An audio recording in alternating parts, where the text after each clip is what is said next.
I have two problems with the entire issue.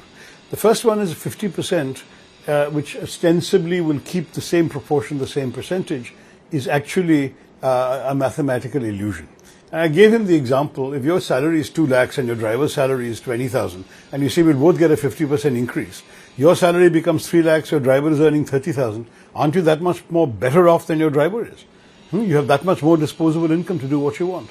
Similarly, if UP goes from 80 MPs to 120 and Kerala goes from 20 MPs to 30, the percentage and proportion is the same. But the gap now is 90 MPs more from UP. Their political weight they carry in parliamentary discussions will be that much greater.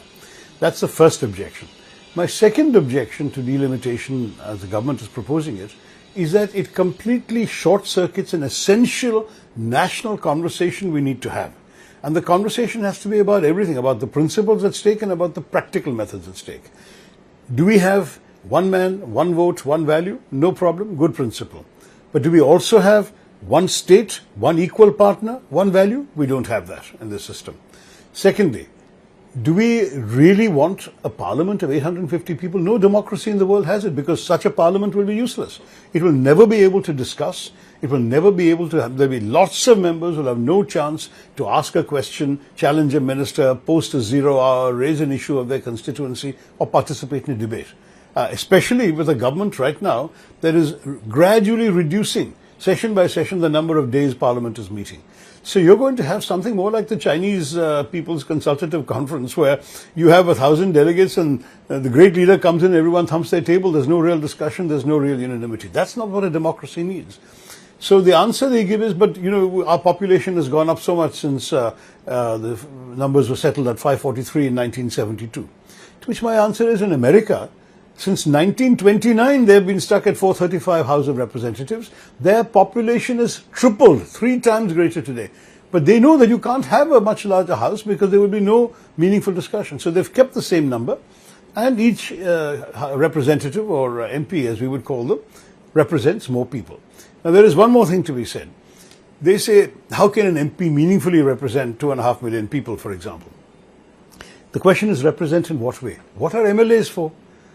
When your population goes up in a state, you have every right to increase the number of MLAs so that each MLA still services about the same number of people. Let them look after local issues. Let them look after roads and potholes and drainage and whatever local problems there are, and state-level budget issues, state-level political issues.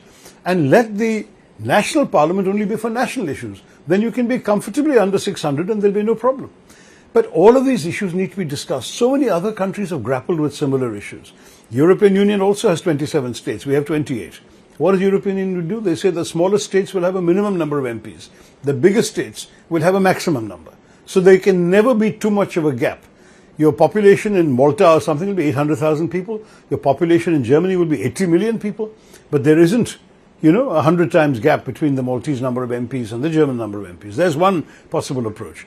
So there are very many ideas like this. You sit down, or you stand in a conference, stand in Parliament, have a proper discussion, examine the merits, and then you come up with a formula. The whole nation will appreciate you. But you can't just go around, frankly, buying or taking MPs from other parties and then saying, now you have the majority, the 2/3 majority, you're going to pass the bill. To my mind, that is unfortunately anti-democratic, whereas what you're supposed to be doing is perfecting your democracy by making it more representative.